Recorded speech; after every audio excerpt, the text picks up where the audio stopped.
Hi everyone and welcome back to my channel. Today I'm going to be showing you how to make cauliflower fufu using cauliflower and psyllium husk.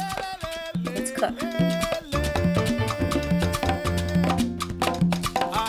Honestly, this might be the easiest tutorial ever. All you need is two things: cauliflower and psyllium husk. So we're gonna cut our cauliflower. I'm cutting my cauliflower into like 1/3 because I can't eat the whole thing.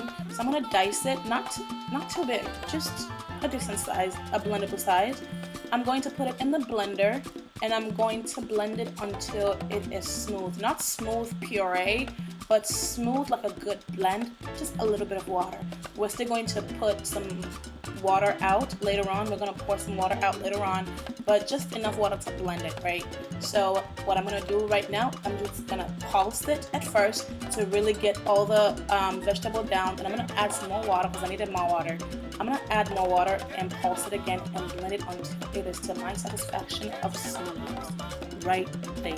You see that? That is what it should look like. Okay? Alright, so now we're going to pour it in a pot, getting everything out. You can use water to rinse out the extra cauliflower on the side, and I'm going to strain out the water. Now we want to keep a little bit of water in there to cook the cauliflower itself, but not mushy soupy. So what I'm going to now do is let the water cook the cauliflower, and when the cauliflower is done, I'm going to add 1.5 teaspoon of psyllium husk. Okay, and here we go. And you see how it changes the consistency soon when I start mixing it together and it starts getting hot and it starts to cook.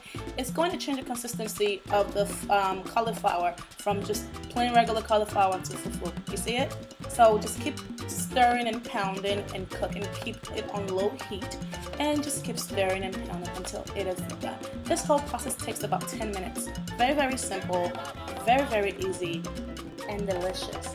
Alright, so that's the end of our tutorial. Thank you so much for giving just a bit of your time and learning how to eat healthier in this high corona times. You guys have a wonderful day, and don't forget to subscribe to my channel, turn on your notification, and I'll see you guys later. Be safe. Bye!